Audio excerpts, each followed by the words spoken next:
मेरे प्यारे देशवासियों, आज विजयादशमी का पावन पर्व है। आप सबको विजयादशमी की अनेक अनेक शुभकामनाएं। मैं आज रेडियो के माध्यम से आपसे कुछ मन की बातें बताना चाहता हूं। और मेरे मन में तो ऐसा है कि सिर्फ आज नहीं, ये बातचीत का अपना क्रम आगे भी चलता रहे।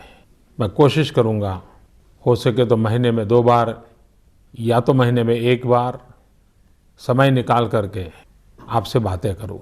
आगे चल करके मैंने ये भी मन में सोचा है कि जब भी बात करूंगा तो रविवार होगा और समय प्रातः 11 बजे का होगा, तो आपको भी सुविधा रहेगी और मुझे भी ये संतोष होगा कि मैं मेरे मन की बात आपके मन तक पहुंचाने में सफल हुआ हूं।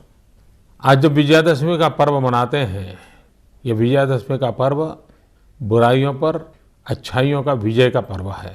लेकिन एक श्रीमान गणेश वेंकरादरी, मुंबई के सज्जन, उन्होंने मुझे मेल भेजा और उन्होंने कहा कि विजयादशमी में हम अपने भीतर की 10 बुराइयों को खत्म करने का संकल्प करें। मैं उनके इस सुझाव के लिए उनका आभार व्यक्त करता हूँ। हर कोई जरूर सोचता होगा अपने अपने भीतर की जितनी ज़्यादा बुराइयों पर को पराजय करके विजय प्राप्त करें। लेकिन राष्ट्र के रूप में मुझे लगता है कि आओ विजयादशमी के पावन पर्व पर हम सब गंदगी से मुक्ति का संकल्प करें और गंदगी को खत्म कर करके विजय प्राप्त करना। विजयादशमी के पर्व पर हम ये संकल्प कर सकते हैं। कल 2 अक्टूबर महात्मा गांधी की जन्म जयंती पर स्वच्छ भारत का एक अभियान 125 करोड़ देशवासियों ने आरंभ किया है। मुझे विश्वास है कि आप सब इसको आगे बढ़ाएंगे। मैंने कल एक बात कही थी स्वच्छ भारत अभियान में कि मैं 9 लोगों को निमंत्रित करूंगा और वे खुद सफाई करती हुई अपनी वीडियो को सोशल मीडिया में अपलोड करेंगे और वे और 9 लोगों को निमंत्रित करेंगे। आप भी इसमें जुड़िए, आप सफाई कीजिए। आपके 9 जिन लोगों को आप आह्वान करना चाहते हैं उनको कीजिए, वे भी सफाई करें। आपके साथी मित्रों को कहिए, बहुत ऊपर जाने की जरूरत नहीं है। वो और 9 लोगों को कहे, वो और 9 लोगों को कहे, धीरे धीरे पूरे देश में ये माहौल बन जाएगा। मैं विश्वास करता हूँ इस काम को आप आगे बढ़ाएंगे। हम जब महात्मा गांधी की बात करते हैं तो खादी की बात बहुत स्वाभाविक ध्यान में आती है। आपके परिवार में अनेक प्रकार के वस्त्र होंगे, अनेक प्रकार के फैब्रिक्स होंगे, अनेक कंपनियों के प्रोडक्ट होंगे। क्या उसमें एक खादी का नहीं हो सकता क्या? मैं आपको खादीधारी बनने के लिए नहीं कह रहा हूं। आप पूर्ण खादीधारी होने का व्रत करें, ये भी नहीं कह रहा हूं। मैं सिर्फ इतना कहता हूं कि कम से कम एक चीज, भले हैंडकरचीफ हो, भले घर में नहाने का तौलिया हो, भले हो सकता है बेडशीट हो, तकिए का कवर हो, पर्दा हो, कुछ तो भी हो। अगर परिवार में हर प्रकार के फैब्रिक का शौक है, हर प्रकार के कपड़ों का शौक है, तो एक ये भी तो होना चाहिए। और ये मैं इसलिए कह रहा हूं कि अगर आप खादी का वस्त्र खरीदते हैं तो एक गरीब के घर में दिवाली का दिया जलता है। और इसलिए एक आध चीज, और इन दिनों तो 2 अक्टूबर से लेकर करीब महीने भर खादी के बाजार में स्पेशल डिस्काउंट होता है, उसका आप फायदा भी उठा सकते हैं। एक छोटी चीज, और आग्रहपूर्वक इसको करिए। आप देखिए गरीब के साथ आपका कैसा जुड़ाव आता है, उस पर आपको कैसी सफलता मिलती है। मैं जब कहता हूं 125 करोड़ देशवासी, अब तक क्या हुआ है, हमको लगता है कि सब कुछ सरकार करेगी और हम कहाँ रह गए। हमने देखा है अगर आगे बढ़ना है तो 125 करोड़ देशवासियों को करना पड़ेगा। हमें खुद को पहचानना पड़ेगा, अपनी शक्ति को जानना पड़ेगा। और मैं सच बताता हूँ, हम विश्व में अजोड़ लोग हैं। आप जानते हैं हमारे ही वैज्ञानिकों ने कम से कम खर्च में मार्स पहुंचने का सफल प्रयोग सफलतापूर्वक पार कर दिया। हमारी ताकत में कमी नहीं है, सिर्फ हम अपनी शक्ति को भूल चुके हैं, अपने आप को भूल चुके हैं। हम जैसे निराश्रित बन गए हैं। नहीं मेरे प्यारे भाइयों बहनों, ऐसा नहीं हो सकता। स्वामी विवेकानंद अक्सर एक बात हमेशा बताया करते थे। शायद ये बात उन्होंने कई बार लोगों को सुनाई होगी।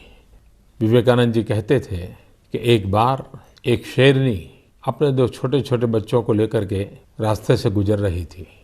दूर से उसने भेड़ का झुंड देखा तो शिकार करने का मन कर गया, तो शेरनी उस तरफ दौड़ पड़ी। और उसका एक बच्चा भी उसके साथ दौड़ने लगा, लेकिन दूसरा बच्चा पिछड़ गया। शेरनी भेड़ का शिकार करते हुए आगे बढ़ गई।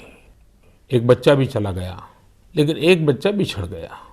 जो बच्चा बिछड़ गया उसमें एक माता भेड़ ने उसको पाला पोसा बड़ा किया, और वो शेर भेड़ के पीछे ही बड़ा होने लगा। उसकी बोलचाल, आदतें सारी भेड़ जैसी हो गई। उसका हंसना, खेलना, बैठना, उठना सब भेड़ के साथ ही हो गया। एक बार वो जो शेरनी के साथ बच्चा चला गया था, वह बड़ा हो गया था। उसने एक बार इसको देखा कि ये क्या बात है, ये तो शेर है और भेड़ के साथ खेल रहा है, भेड़ की तरह बोल रहा है, क्या हो गया इसको। तो शेर को थोड़ा अपना हम पर ही संकट आ गया, तो इसके पास गया और उसको कहने लगा, अरे तू क्या कर रहे हो, तुम तो शेर हो। तो कहा, नहीं मैं तो भेड़ हूँ, मैं तो इन्हीं के बीच पला हूँ, बड़ा हूँ, इन्होंने मुझे बड़ा किया है, मेरी आवाज़ देखिए, मेरी बातचीत का तरीका देखिए। तो शेर ने कहा कि चलो मैं दिखाता हूँ तुम कौन हो। उसको एक कुएं के पास ले गए और कुएं में पानी के अंदर उसका चेहरा दिखाया, और खुद के चेहरे के साथ उसको कहा, देखो हम दोनों का चेहरा एक है, मैं भी शेर हूँ, तुम भी शेर हो। और जैसे ही उसके भीतर से आत्मसम्मान जगा, उसकी अपनी पहचान हुई, तो वो भी उस शेर की तरह भेड़ों के बीच पला हुआ शेर भी दहाड़ने लगा। उसके भीतर का सत्व जग गया। स्वामी विवेकानंद जी यही कहते थे, मेरे देशवासियों, 125 करोड़ देशवासियों के भीतर अपार शक्ति है, अपार सामर्थ्य है। इतना सामर्थ्य है, हमें अपने आप को पहचानने की जरूरत है, हमारी भीतर की ताकत को पहचानने की जरूरत है। और फिर जैसा स्वामी विवेकानंद जी ने कहा था, उस आत्मसम्मान को लेकर के, अपनी सही पहचान को लेकर के हम चल पड़ेंगे तो हम विजयी होंगे, हम सफल होंगे, और हमारा राष्ट्र भी विजयी होगा, सफल होगा। मुझे लगता है हमारे 125 करोड़ देशवासी भी सामर्थ्यवान है, शक्तिवान है। हम भी बहुत विश्वास के साथ खड़े हो सकते हैं। इन दिनों मुझे ईमेल के द्वारा, सोशल मीडिया के द्वारा, फेसबुक के द्वारा कई मित्र मुझे चिट्ठी लिखते हैं। एक गौतम पाल करके व्यक्ति ने एक चिंता जताई है। उसने कहा है कि जो स्पेशली एबल्ड चाइल्ड होते हैं, उन बालकों के लिए नगर पालिका हो, महानगर पालिका हो, पंचायत हो, उसमें कोई न कोई विशेष योजनाएं होती रहनी चाहिए, उनका हौसला बुलंद करना चाहिए। मुझे उनका ये सुझाव अच्छा लगा, क्योंकि मेरा अपना अनुभव है। जब मैं गुजरात में मुख्यमंत्री था तो 2011 में एथेंस में जो स्पेशल ओलंपिक होता है, उसमें जब गुजरात के बच्चे गए और विजयी होकर के आए, तो मैंने उन सब बच्चों को, स्पेशली एबल्ड बच्चों को मेरे घर बुलाया। मैं 2 घंटे उनके साथ बिताए। शायद वो मेरे जीवन को बहुत ही इमोशनल, बड़ा प्रेरक वो घटना थी, क्योंकि मैं मानता हूँ कि ये किसी परिवार में स्पेशली एबल्ड बालक है तो सिर्फ उनके माँ बाप का दायित्व नहीं है, ये पूरे समाज का दायित्व है। परमात्मा ने शायद उस परिवार को पसंद किया है, लेकिन वो बालक तो सारे राष्ट्र की जिम्मेवारी होता है। बाद में इतना मैं इमोशनली टच हो गया था कि मैं गुजरात में स्पेशली एबल्ड बच्चों के लिए अलग ओलंपिक करता था। हजारों बालक आते थे, उनके माँ बाप आते थे, मैं खुद जाता था। ऐसा एक विश्वास का वातावरण पैदा होता था। और इसलिए मैं गौतम पाल के सुझाव जो उन्होंने दिया है, इसके लिए मुझे अच्छा लगा और मेरा मन कर गया कि मुझे जो सुझाव आया है वो मैं आपके साथ शेयर करूं। एक कथा मुझे और भी ध्यान आती है। एक बार एक राहगीर रास्ते के किनारे पर बैठा था और आते ही जाते सबको पूछ रहा था, मुझे वहाँ पहुँचना है कि रास्ता कहाँ है। पहले को पूछा, दूसरे को पूछा, चौथे को पूछा, सबको पूछता ही रहता था। और उसके बगल में एक सज्जन बैठे थे, वो सारा देख रहे थे। बाद में खड़ा हुआ, खड़ा होकर के किसी को पूछने लगा, तो वो सज्जन खड़े होकर के उसके पास आए। उसने कहा, देखो भाई, तुमको जहाँ जाना है ना, उसका रास्ता इस तरफ से जाता है।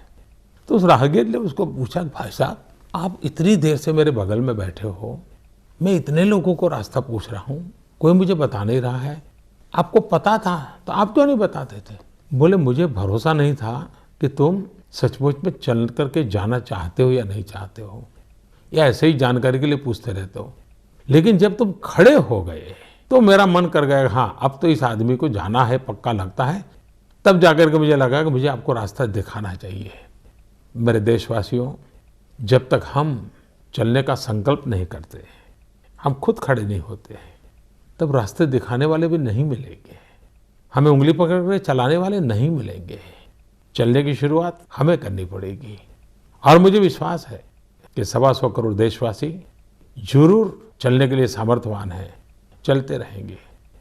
कुछ दिनों से मेरे पास जो अनेक सुझाव आते हैं, बड़े इंटरेस्टिंग सुझाव लोग भेजते हैं। मैं जानता हूं कब कैसे कर पाएंगे, लेकिन मैं इन सुझावों के लिए, क्योंकि ये भी एक सक्रियता जो है ना, ये देश हम सबका है, कोई सरकार का देश थोड़ा है, नागरिकों का देश है। नागरिकों का जुड़ना बहुत जरूरी होता है।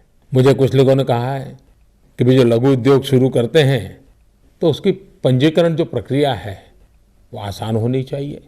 मैं जरूर सरकार में उसके लिए सूचना करूंगा। कुछ लोगों ने मुझे लिख करके भेजा है कि बच्चों को 5वीं कक्षा से ही स्किल डेवलपमेंट सिखाना चाहिए, ताकि वो पढ़ते पढ़ते ही कोई न कोई अपना हुनर सीख ले, कारीगरी सीख ले। बहुत ही अच्छा सुझाव उन्होंने दिखा है। उन्होंने ये भी कहा है कि युवकों को भी कंपलसरी स्किल डेवलपमेंट होना चाहिए उनकी पढ़ाई के अंदर। किसी ने मुझे लिखा है कि हर 100 मीटर पर एक डस्टबिन होना चाहिए, सफाई की व्यवस्था करनी है तो। कुछ लोगों ने मुझे लिख करके भेजा है कि पॉलीथीन की बैग पर प्रतिबंध लगना चाहिए। ढेर सारे सुझाव मुझे लोग भेज रहे हैं। मैं आगे से भी आपको कहता हूं, अगर आप मुझे कहीं पर भी कोई सत्य घटना भेजेंगे जो सकारात्मक हो, जो मुझे भी प्रेरणा दे, देशवासियों को प्रेरणा दे, अगर ऐसी सत्य घटनाएं सबूत के साथ मुझे भेजोगे तो मैं जरूर, जब मन की बात करूंगा और जो चीज मेरे मन को छू गई है, तो वो बातें मैं जरूर देशवासियों तक पहुंचाऊंगा। ये सारा मेरा बातचीत करने का इरादा एक ही है, आओ हम सब मिल करके अपनी भारत माता की सेवा करें, हम देश को नई ऊंचाइयों पर ले जाएं। हर कोई एक कदम चले। अगर आप एक कदम चलते हैं, देश 125 करोड़ कदम आगे चला जाता है। और इसी काम के लिए आज विजयादशमी के पावन पर्व पर अपने भीतर की सभी बुराइयों को परास्त करके विजयी होने के संकल्प के साथ, कुछ अच्छा करने का निर्णय करने के साथ हम सब प्रारंभ करें। आज मेरी शुभ शुरुआत है। जैसा जैसा मन में आता जाएगा, भविष्य में जरूर आपसे बातें करता रहूँगा। आज जो बातें मेरे मन में आई, वो बातें मैंने आपको कही है। फिर जब मिलूँगा, रविवार को मिलूँगा, सुबह 11 बजे मिलूँगा। लेकिन मुझे विश्वास है कि हमारी यात्रा बनी रहेगी, आपका प्यार बना रहेगा।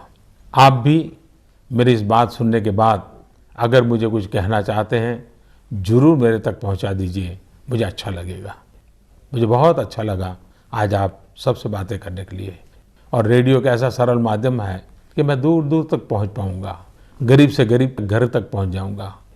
क्योंकि मेरे देश की ताकत गरीब की झोपड़ी में है, मेरी देश की ताकत गांव में है, मेरी देश की ताकत माताओं, बहनों, नौजवानों में है, मेरे देश की ताकत किसानों में है। मैं आप ही के भरोसे भारत आगे बढ़ेगा, ये विश्वास व्यक्त करता हूँ। आपकी शक्ति में भरोसा है, इसलिए मुझे भारत के भविष्य में भरोसा है। फिर एक बार मैं आप सबको बहुत बहुत धन्यवाद देता हूँ। आपने समय निकाला, फिर एक बार बहुत बहुत धन्यवाद।